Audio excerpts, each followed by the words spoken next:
अस्सलाम वालेकुम dear students. आज हर हरकियात यानी थर्मोडायनामिक्स इस चैप्टर का अपना चौथा लेक्चर है। आज के इस लेक्चर में हम एक बहुत ही इम्पॉर्टेंट टॉपिक कवर करने वाले हैं जिसका नाम है फर्स्ट लॉ ऑफ थर्मोडायनामिक्स। तो आइए देखिए, पहला जो सवाल हमको कवर करना है वो यही है कि हर हरकियात का पहला कानून क्या है और उसकी वजाहत कीजिए। ओके, हर हरकियात का पहला कानून यानी फर्स्ट लॉ ऑफ थर्मोडायनामिक्स। आप याद रखिए, सबसे पहले तो एक जो हकीकत है पहले आप उसको एक समझ लो कि हर हरकियात का पहला कानून दर हकीकत कोई नया कानून नहीं है, बल्कि ये वही कानून है जिसे हम law of conservation of energy कहते हैं। यानी जिसको हमने कई मर्तबा तवानाई की बका के कानून की शक्ल में पढ़ा हुआ है। Law of conservation of energy के रूप में हम जिसको जानते हैं, वही चीज़ को थर्मोडायनामिक्स के अंदर पहला कानून कहा जाता है। ओके, तो यहाँ पर सबसे पहले आपके जहन में जो चीज़ होना चाहिए वो है law of conservation of energy. अब सवाल ये आता है कि law of conservation of energy या फिर उर्दू में जिसे हम कहते हैं तवानाई की बका का कानून, आखिर ये क्या चीज़ है। तो आप देखिए, आपको सबको पता है, इसका बयान कुछ इस तरह से हो सकता है कि तवानाई ना तो पैदा की जा सकती है और ना ही फना की जा सकती है, लेकिन तवानाई को एक शक्ल से दूसरी शक्ल में तब्दील किया जा सकता है। मतलब energy can not be created, it can not be destroyed, but it can be transform from one form to another form. Okay, तो ये जो स्टेटमेंट अभी आपके सामने मैंने बताया हूँ, इसे तवानाई की बका का कानून या इंग्लिश में law of conservation of energy कहते हैं, और यही चीज़ को हम हर हरकियात का पहला कानून भी कहेंगे। ओके, अब हर हरकियात का जो पहला कानून है वो बुनियादी तौर पर क्या चीज़ है, तो अब आइए हम देखते हैं कि उसका रियल में बयान क्या है। ओके, जैसा कि आप देख रहे हैं आपके इस वक्त स्क्रीन के ऊपर जो आपको स्टेटमेंट दिखाई दे रहा है रेड कलर के अंदर, ये हर हरकियात का पहला कानून है। ओके, इसका बयान कुछ इस तरह से होगा। जब किसी हर हरकियाती निज़ाम को तपिश यानी हीट या हरारत दी जाती है, तब उसमें दो किस्म की तब्दीलियां पैदा होती हैं। नंबर वन, उस निज़ाम की अंदरूनी तवानाई बढ़ने लगती है, मतलब उस निज़ाम के अंदरूनी तवानाई में इजाफा होने लगता है। और नंबर टू, उस निज़ाम के ज़रिए कुछ तो भी बैरूनी काम वाक़ होता है। ओके, तो अब आप एक चीज़ देखिए, ये जो बयान अभी मैंने आपके सामने सुनाया हूँ, इसे हम कहते हैं हर हरकियात का पहला कानून।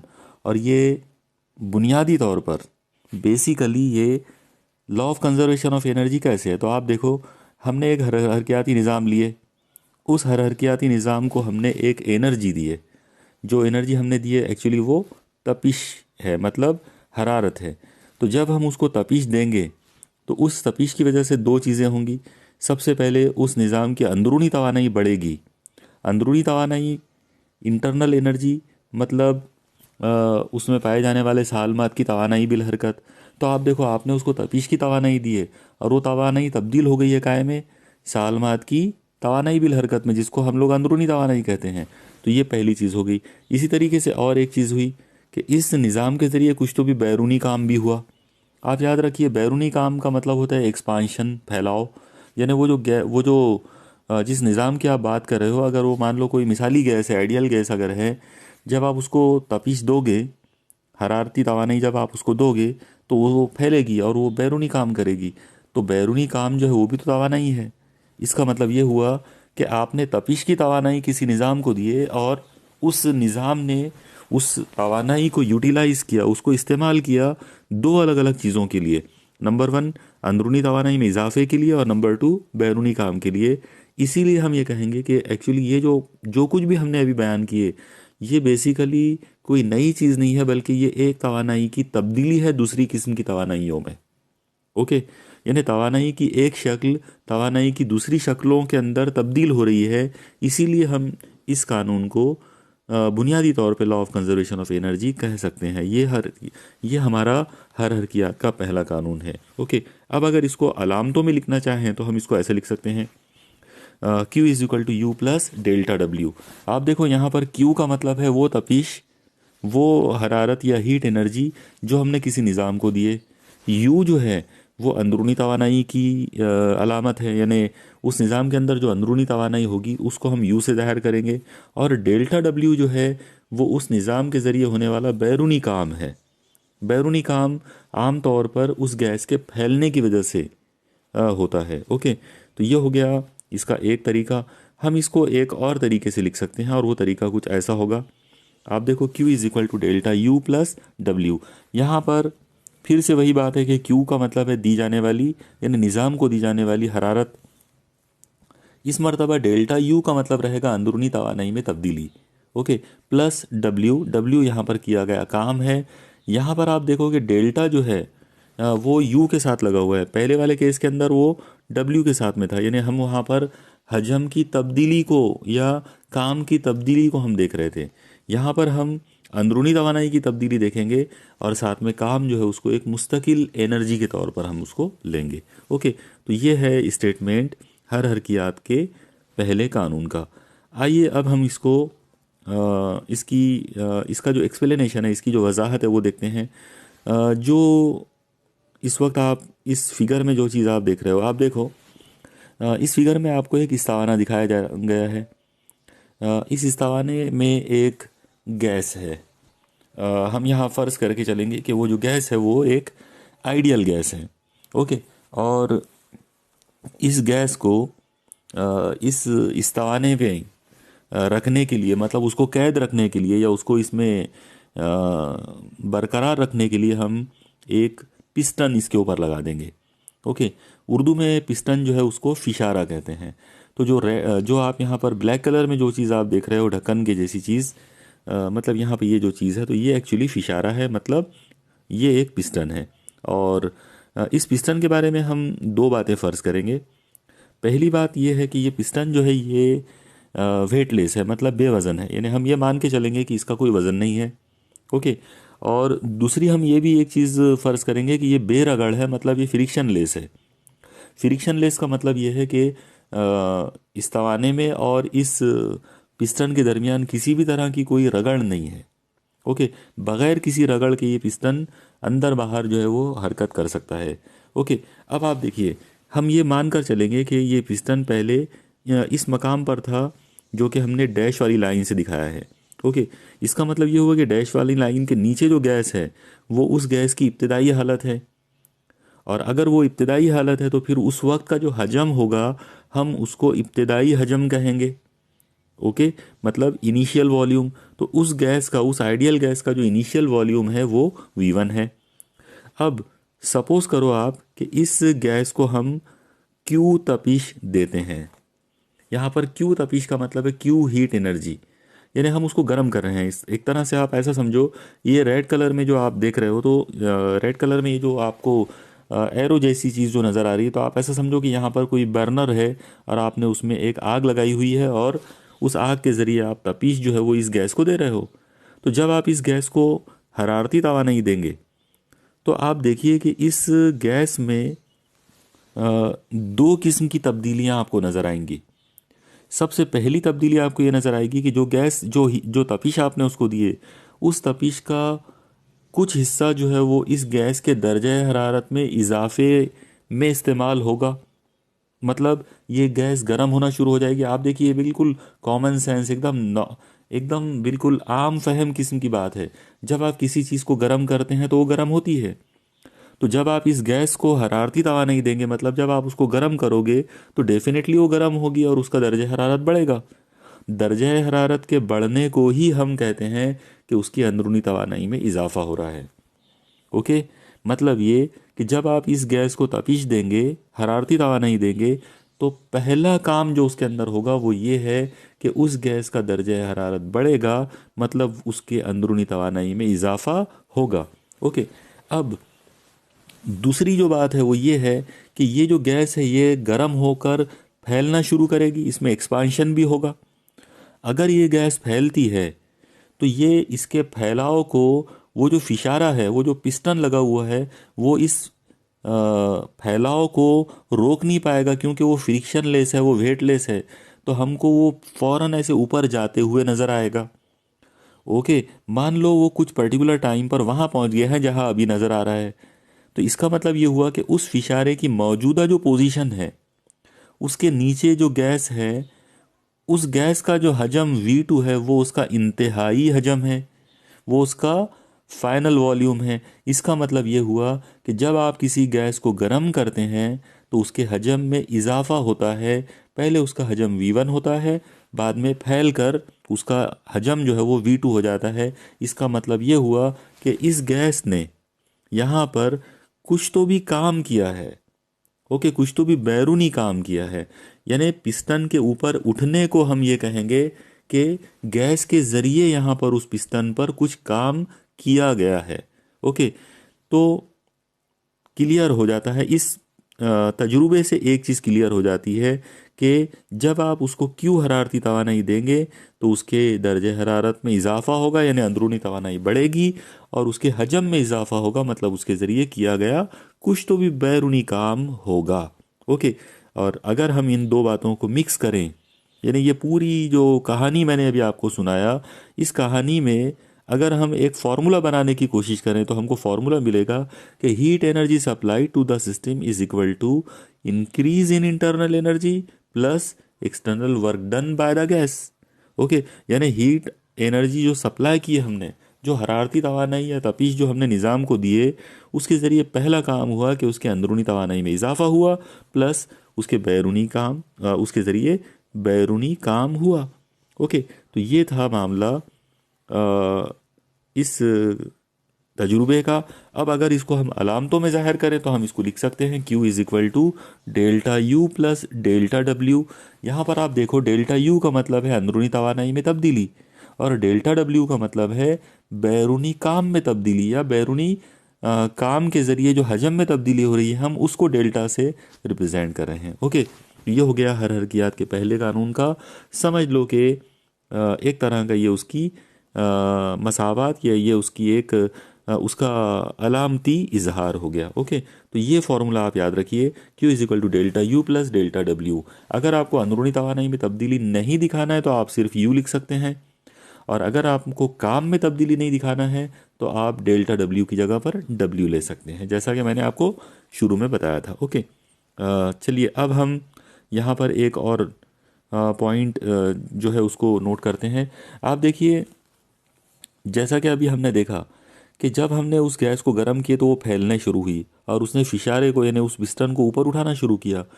तो ऊपर उठाने का मतलब ये है कि उस गैस के ज़रिए कोई तो भी एक कुव्वत होगी, उस कुव्वत की वजह से ही वो पिस्टन ऊपर उठा है। ओके, तो हम यहाँ पर फ़र्ज़ करते हैं कि वो जो कुव्वत है वो कुव्वत F है।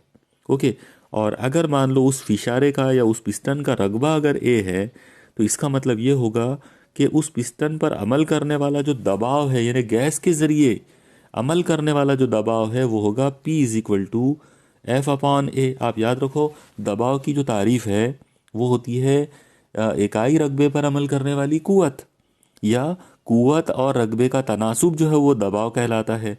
इसलिए हम दबाव का फॉर्मूला क्या लेंगे, कुव्वत बटे रकबा, यानी P is equal to F upon A। अब आप A को उधर शिफ्ट कर दो तो आपको फॉर्मूला मिलेगा F is equal to P into A। मतलब यहाँ पर हमने उस कुव्वत का फॉर्मूला मालूम कर लिए जो कुव्वत गैस के सालमात ने सर्व किए हैं पिस्टन के ऊपर।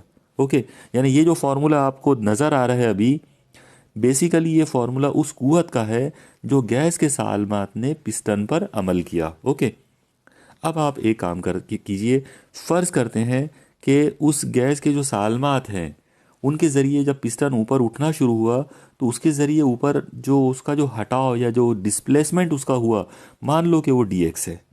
अगर उसका डिस्प्लेसमेंट या हटाव dx है तो फिर इसका मतलब ये होगा कि उस पिस्टन के ऊपर या उस गैस के ज़रिए किया गया जो काम है वो काम कुछ इस तरह से होगा, काम इज़ इक्वल टू कुव्वत ज़रब हटाव। और अगर हम इसको अलामतों में लिखें तो हम लिख सकते हैं delta W is equal to F into D X. अब यहाँ पर हम f की कीमत ला सकते हैं। f की कीमत जैसा अभी हमने देखा वो है p इंटू ए, तो ये हो जाएगा D W is equal to P into A into D X. अब आप थोड़ा सा इस क्वांटिटी पे गौर करो, ये जो क्वांटिटी आपके सामने दिख रही है a इंटू डी एक्स, ए का मतलब है रकबा और dx का मतलब है हटाओ। तो आप एक चीज़ देखिए, अगर आप किसी मकब नुमा जिस्म यानी ठोस जिस्म, मकबनुमा जो ठोस जिस्म होता है जिसकी लंबाई l हो, चौड़ाई b हो और ऊंचाई h हो, तो अगर हम उसके हजम का फॉर्मूला बनाना चाहें तो उस मकबनुमा जिस्म का हजम होता है l into B into H. लेकिन ये जो l into B into H जो है, यानी लंबाई ज़रब चौड़ाई ज़रब ऊंचाई जो है, इसको हम हजम कहते हैं। अब आप गौर करो कि ये जो फॉर्मूला मैंने अभी आपको सुनाया, लंबाई ज़रब चौड़ाई ज़रब ऊंचाई, इसमें से लंबाई ज़रब चौड़ाई जो है वो रकबा है। इसका मतलब हजम के लिए हमारे पास एक शॉर्टकट फॉर्मूला ये बनेगा कि रकबा और ऊंचाई का हासिल ज़रब। ओके, रकबा और ऊंचाई का हासिल ज़रब जो है वो हजम होगा। यहाँ पर रकबा ए है और ऊंचाई डी एक्स है, इसका मतलब ए ज़रब डी एक्स जो है वो यकीनन हजम होना चाहिए। तो हम यहाँ पर ए इंटू डी एक्स की जगह पर उस गैस के ज़रिए जो फैलने वाला हजम है हम वो ले सकते हैं D V. Okay, D V इसलिए ले रहे हैं क्योंकि हमने हजम हटाओ जो है वो डी एक्स लिया हुआ है, इसलिए हम हजम को डी वी लेंगे। तो इसका मतलब ए इंटू डी एक्स की जगह पर डी वी ले लो।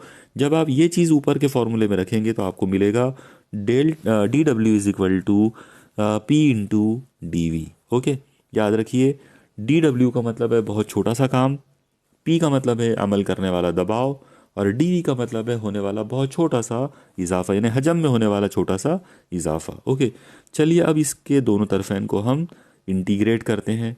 तो जब हम इसका इंटीग्रेशन करेंगे तो ये कुछ ऐसा नज़र आएगा, integration D W is equal to integration P into D V. अब आप देखो यहाँ पर जो वेरिएबल है वो हजम है, क्योंकि हमने उस फिगर में देखा था कि उस गैस का इब्तदाई हजम V1 था और इंतहाई हजम हजम जो है वो V2 था।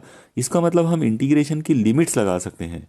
यहाँ पर लोअर लिमिट जो है वो V1 होगी और अपर लिमिट जो है वो V2 होगी। ओके, तो इसीलिए यहाँ पर ये चीज़ इस तरह से बन गई, integration lower limit V1 upper limit V2 P into D V.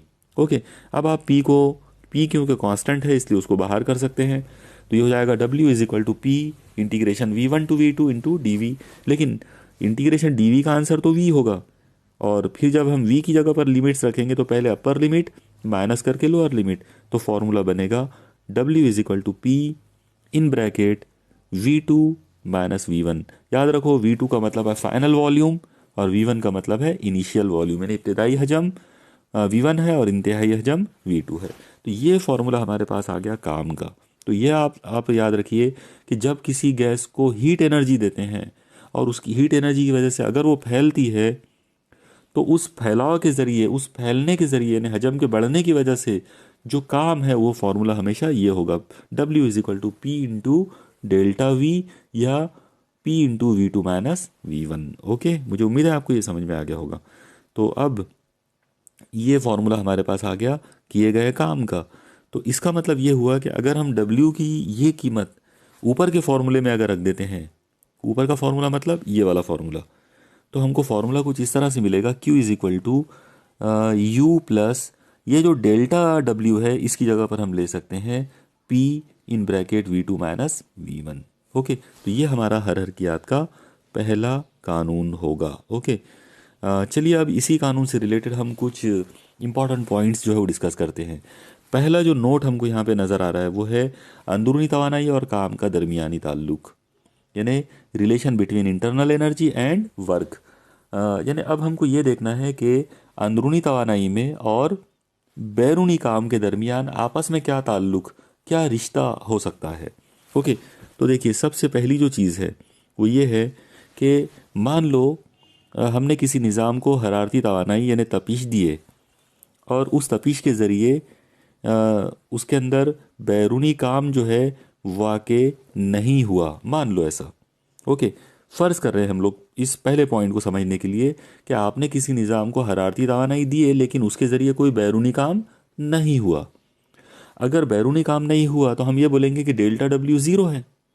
Okay, और अब आप इमेजिन करो, अगर आप इस जगह पर ये फॉर्मूले में, इस फॉर्मूले के अंदर अगर आप डेल्टा W यानी काम को अगर आप ज़ीरो लेते हैं तो आपको लिखना पड़ेगा Q is equal to delta U plus zero. Plus zero का कोई मतलब है नहीं, इसका मतलब यहाँ पर हम ये कह सकते हैं कि इस सूरत में Q is equal to delta U होगा या delta U is equal to Q होगा। इसका मतलब क्या हुआ कि अंदरूनी तवानाई जो है वो दी गई मुकम्मल तपिश के बराबर होगी। ओके, अब आप एक चीज़ देखिए कि अगर ऐसी बात है, अगर दी जाने वाली तपिश पूरी की पूरी अंदरूनी तवानाई है तो डेफिनेटली ये अंदरूनी तवानाई पॉजिटिव होगी। ओके, इस तवानाई को हमको पॉजिटिव बोलना पड़ेगा। क्यों पॉजिटिव? क्योंकि ये काफ़ी बड़ी मिकदार में हमको मिलेगी, यानी यहाँ पर हमारी जो जो अंदरूनी तवानाई है उसका इजाफा पॉजिटिव रूप में होगा। ओके, ये हो गया मामला, यानी उस वक्त का जबकि हमने तापीश दिए लेकिन बैरूनी काम नहीं हुआ। ओके, अब हम एक काम करते हैं, अब हम यहाँ पर इसके बरक्स, इसका बिल्कुल मुखालिफत में हम ये मान के चलते हैं कि मान लो कि हमने किसी निज़ाम को तापीश दिए ही नहीं। ओके, एक निज़ाम आप ऐसा इमेजिन करो जिसको, एक ऐसा हरकियाती निज़ाम, एक ऐसी सिस्टम आप इमेजिन करो जिसको हमने हरारती तवानाई मतलब तपीश नहीं दिए। जब आप उसको हीट एनर्जी दोगे ही नहीं। ओके, लेकिन आप ऐसा इमेजिन करो कि उस निज़ाम में, उस थर्मोडायनामिकल सिस्टम के अंदर जो भी इंटरनल एनर्जी है, जो भी उसके अंदरूनी तवानाई है, उसके ज़रिए मान लो कि काम वाक़ हो रहा है। यानी काम जो हुआ वो काय की वजह से हुआ, बाहर की तपिश से नहीं हुआ, जो जो एनर्जी सप्लाई करे उसकी वजह से नहीं। एनर्जी तो सप्लाई ही नहीं करे, ऐसा मान के चल रहे हैं हम लोग।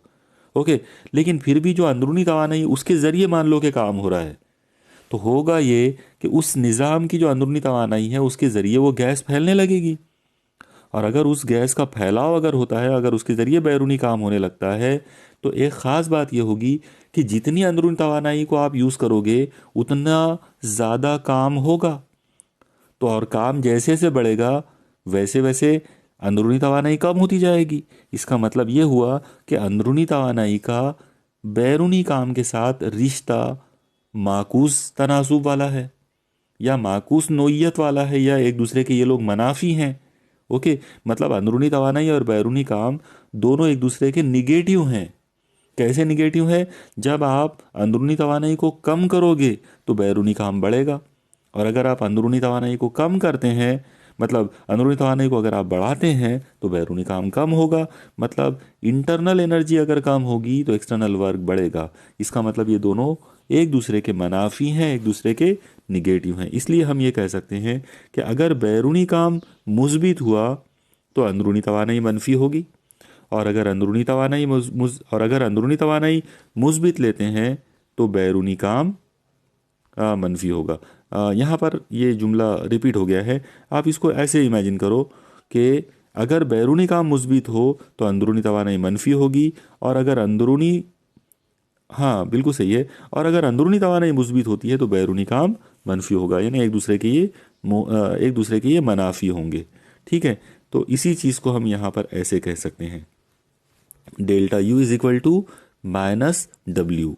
ये माइनस साइन जो है ये बता रही है कि अंदरूनी तवानाई और काम एक दूसरे के मनाफी हैं, एक दूसरे के मुखालिफत में हैं, एक दूसरे के निगेटिव हैं। ओके, अब अगर ऐसी बात है तो हम यहाँ पर हरकियात का जो पहला कानून है हम उसको भी एक अलग अंदाज में बयान कर सकते हैं, और वो अलग अंदाज कुछ इस तरह से होगा, delta U is equal to Q minus W. और अगर आपने माइनस डब्ल्यू को इधर ला लिए तो क्यू के लिए फॉर्मूला मिल जाएगा डेल्टा यू प्लस डब्ल्यू। ये वही स्टेटमेंट है जो मैंने शुरू में आपको बताया था, यानी हरकियात का पहला जो कानून है वो बेसिकली यही है। अब आप एक चीज़ देखो कि इस कानून के अंदर तीन चीज़ें बार बार आ रही हैं। एक है क्यू, यानी तपीश दी जाने वाली energy, supplied heat, delta U ना अंदरूनी तवानाई इंटरनल एनर्जी, और डब्ल्यू यानी किया गया काम। तो ये तीनों लोग जो हैं, यानी क्यू, डेल्टा यू और डब्ल्यू, ये तीनों लोग जो हैं इनकी कीमतें पॉजिटिव भी हो सकती हैं, निगेटिव भी हो सकती हैं, और सिफर भी हो सकती हैं। ओके, पॉजिटिव भी हो सकती हैं, निगेटिव भी हो सकती हैं, और सिफर भी हो सकती हैं। तो ये कैसे होगा? तो आइए इसी को हम यहाँ पर इस जगह पर हम देखते हैं पहले कि मान लो अंदरूनी तवानाई हमको पॉजिटिव लेना है। ओके, यानी हम अंदरूनी तवानाई को मुस्बित लेंगे। कब होगी, यानी ये मुस्बित कब होगी, इस चीज़ को हम अब देखने वाले हैं। तो अब आप देखिए, आपके सामने एक निज़ाम नज़र आ रहा है। इस निज़ाम को हमने 200 जूल एनर्जी जो है वो सप्लाई किए, और सपोज़ करो कि इस सिस्टम ने, इस निज़ाम ने 100 जूल वर्क किया, यानी इस 200 जूल हीट एनर्जी को एब्जॉर्ब करके, उसको जज्ब करके उसने जो काम किया, उसने जो एक्सटर्नल वर्क डन किया वो 100 जूल है। तो डेफिनेटली अब आप अंदरूनी तवानाई का जब फॉर्मूला लिखोगे, यानी लॉ ऑफ कंजर्वेशन ऑफ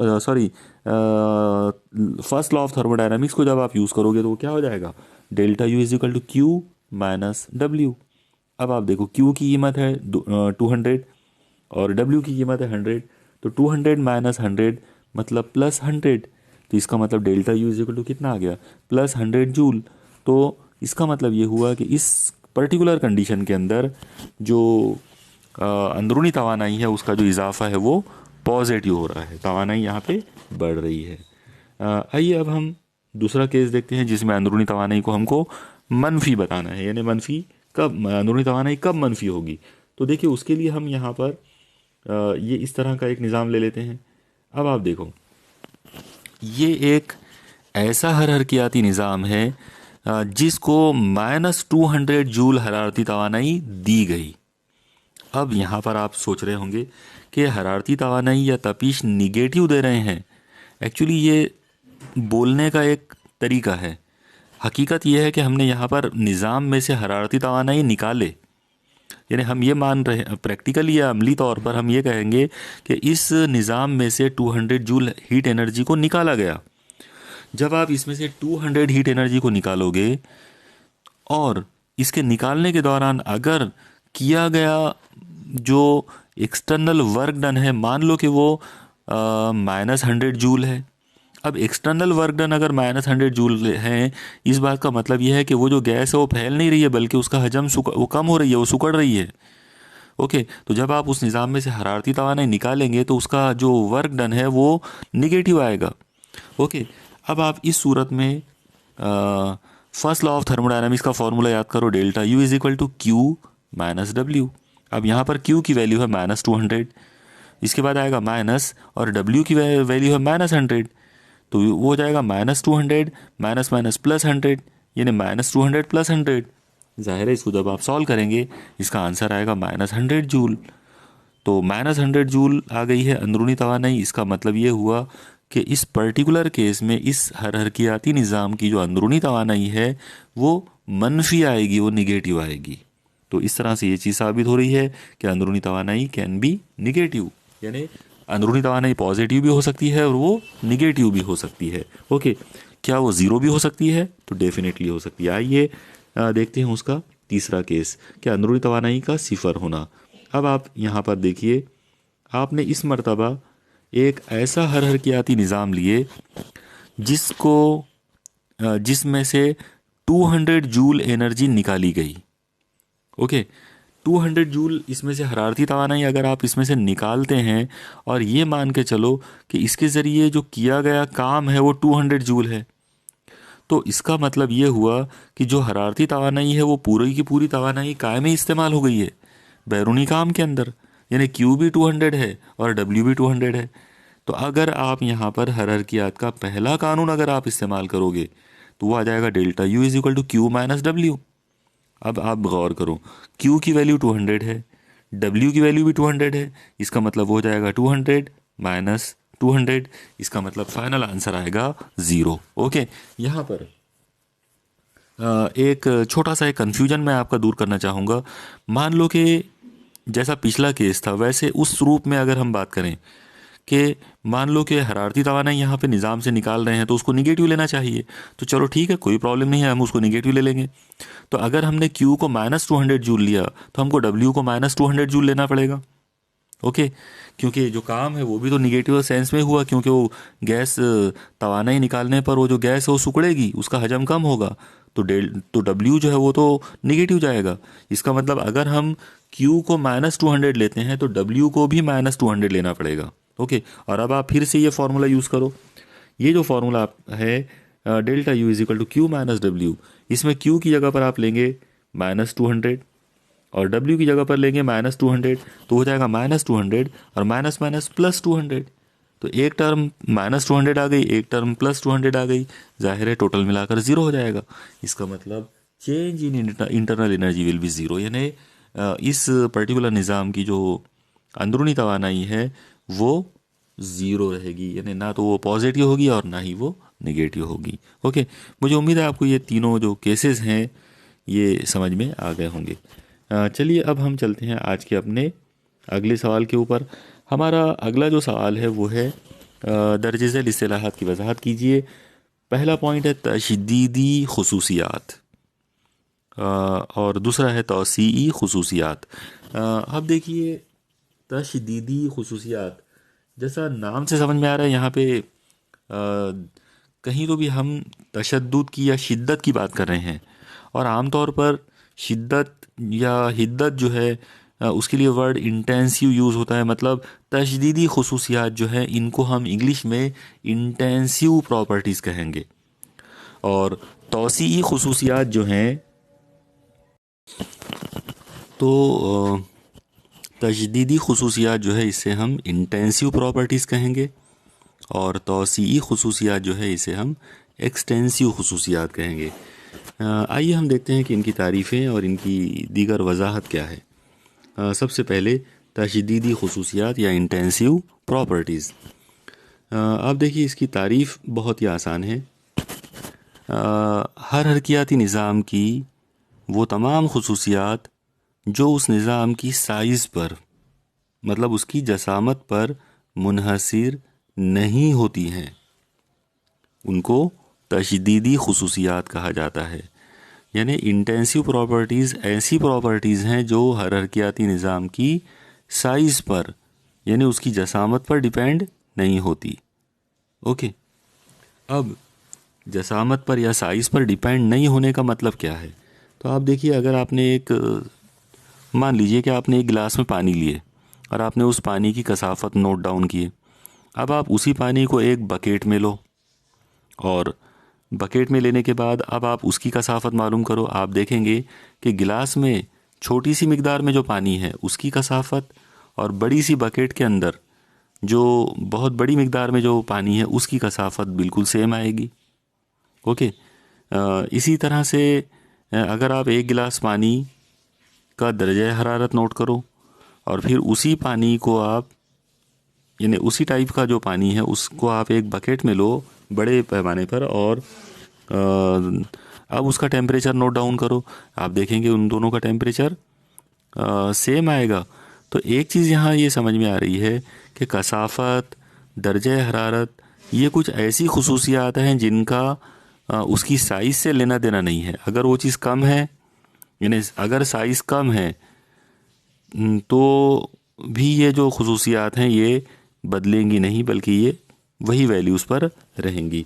तो मुझे उम्मीद है आपको ये डेफिनेशन समझ में आई होगी। मतलब हर हरकियाती निज़ाम की वो तमाम प्रॉपर्टीज़, वो तमाम खुसूसियात जो उसकी जसामत पर डिपेंड नहीं होती हैं, उनको इंटेंसिव प्रॉपर्टीज़ या तशदीदी खुसूसियात कहते हैं। ओके, अब इनकी जो मिसाल है तो आप देखिए, इनकी मिसाल है दबाव, दर्जा हरारत, कसाफत वगैरह। ओके, यानी ये कुछ मिसालें यहाँ पर दी गई हैं कि ये मिसालों से एक चीज़ समझ में आती है कि गैस का दबाव या गैस का दर्जा हरारत या उसकी कसाफत वगैरह वगैरह, ये सब की सब इंटेंसिव प्रॉपर्टीज़ हैं। मतलब ये सब तजदीदी खुसूसियात है, क्योंकि ये ऐसी चीज़ें हैं जो उस सभी मिकदार की हालत पर डिपेंड नहीं होती हैं। ओके, इसलिए हम इनको तजदीदी खुसूसियात कहेंगे। सेकंड पॉइंट जो हमको देखना है वो है तौसीई खुसूसियात, यानी एक्सटेंसिव प्रॉपर्टीज़। आप देखिए, उर्दू जो लफ्ज़ है तौसीई, वो तौसी से बना हुआ वर्ड है, और तौसी जो है वो उसत से बना हुआ वर्ड है। इसका मतलब ये हुआ कि कहीं तो भी यहाँ पर हम उसतों की, यानी फैलाव का जिक्र करने वाले हैं, यानी साइज़ का जिक्र करने वाले हैं। तो ज़ाहिर डेफिनेशन क्या बनेगी? हर हरकियाती निज़ाम की वो तमाम खुसूसियात जो उस निज़ाम की जसामत, यानी उसकी साइज़ पर मुनहसिर होती हैं, उन सब को एक्सटेंसिव प्रॉपर्टीज़ या तौसीई खुसूसियात कहते हैं। ओके, अब आइए इनकी मिसाल देखते हैं। तो आप देखिए, इनकी जो मिसालें हैं बहुत ही सिंपल तरीके से आप इसको समझ सकते हैं। अगर आपने एक गैस का हजम जो है वो बढ़ाया तो डेफिनेटली जो गैस है वो फैलेगी और उसका हजम बढ़ जाएगा। ओके, इसका मतलब ये हुआ कि हजम एक ऐसी चीज़ है जो उस मादे की मिकदार पे डिपेंड करती है। कि मादा कितना है। ओके, अंदरूनी तवानाई, अंदरूनी तवानाई। अब ये जो अंदरूनी तवानाई का जो मैटर है, तो आप देखिए ये भी उसकी क्वांटिटी पर, यानी उसकी जसामत पर डिपेंड करेगा।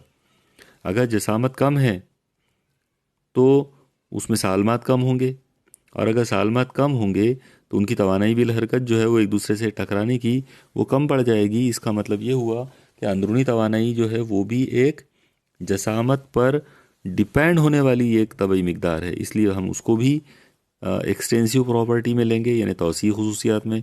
इसी तरीके से आप देखिए किसी निज़ाम में जो कमियत होती है, मास जो होता है, तो वो भी तौसीई खुसूसियात यानी एक्सटेंसिव प्रॉपर्टीज़ है, क्योंकि कमियत उस निज़ाम उस निज़ाम की जो मतलब जो जसामत है वो उसके ऊपर डिपेंड हो जाएगा। अगर अगर निज़ाम छोटा है तो कमियत कम, और अगर निज़ाम बड़ा है तो कमियत ज़्यादा। ओके, तो इस तरीके से हमने देखा कि हजम, कमियत, अंदरूनी तवानाई वगैरह ये सब तौसीई खुसूसियात होती हैं, क्योंकि ये अ, हजम पर, ये साइज़ पर मतलब जसामत पर मुनहसिर होते हैं। ओके, मुझे पूरा यकीन है कि आपको आज का ये पूरा कंप्लीट लेक्चर जो है वो समझ में आया होगा और आपने मेन पॉइंट्स नोट कर लिए होंगे। चलिए आज के इस लेक्चर में हम अब यहीं रुक जाते हैं, और इंशाल्लाह बाकी जो पॉइंट्स हैं उनके साथ हम अगले लेक्चर में हम उसको डिस्कस करेंगे। ओके, तब तक आप स्टडीज़ करते रहिए, कीप स्टडीइंग। अल्लाह हाफिज़।